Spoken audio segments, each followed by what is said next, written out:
लग्न रुखवतासाठी लागणारी स्टील भांडी, सागवानी बेड, डिझायनर कपाट, teapoy, dining table, sofa set, showcase इत्यादी फर्निचर, हॉटेल, कॉफी शॉप आणि ऑफिस फर्निचर, तसेच टीव्ही, फ्रीज, वॉशिंग मशीन, आटा चक्की इत्यादी इलेक्ट्रॉनिक्स वस्तू योग्य दरात व भरपूर व्हरायटीमध्ये मिळण्याचं एकमेव ठिकाण Lakshmi enterprises flora furniture steel व इलेक्ट्रॉनिक मॉल, 3 रस्ता, बार्शी रोड, शेगाव दुमाला, पंढरपूर।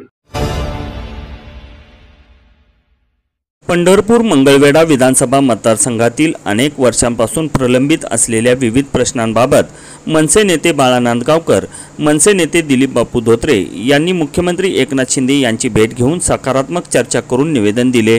पंढरपूर शहरात एक शासकीय उपजिल्हा रुग्णालय असून त्या रुग्णालयामध्ये रोज ग्रामीण भागातून आणि शहरी भागातून नागरिक उपचारासाठी येत असतात। त्यामुळे या उपजिल्हा रुग्णालयावर प्रचंड ताण पडत आहे। त्या ठिकाणी रुग्णांची दररोज गर्दी होत असते, त्यामुळे अनेक रुग्णांची गैरसोय होते।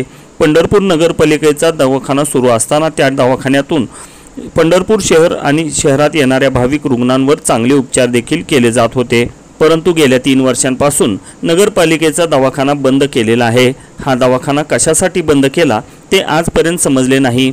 नगरपालिकेच्या दवाखान्यासाठी जागा उपलब्ध असून पंढरपूर नगरपालिकेकडे नागरिक कर देखील मोठ्या प्रमाणात भरत आहेत।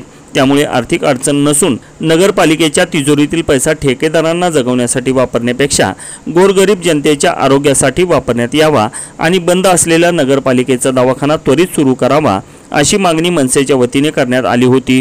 त्याची तात्काळ दखल घेऊन पंढरपूर शहरातील बंद असलेले सर्व नगरपालिका दवाखाने सुरू करण्याचे आदेश मुख्यमंत्री एकनाथ शिंदे यांनी संबंधित विभागांना दिले आहेत, अशी माहिती मनसे नेते दिलीप धोत्रे यांनी दिली आहे।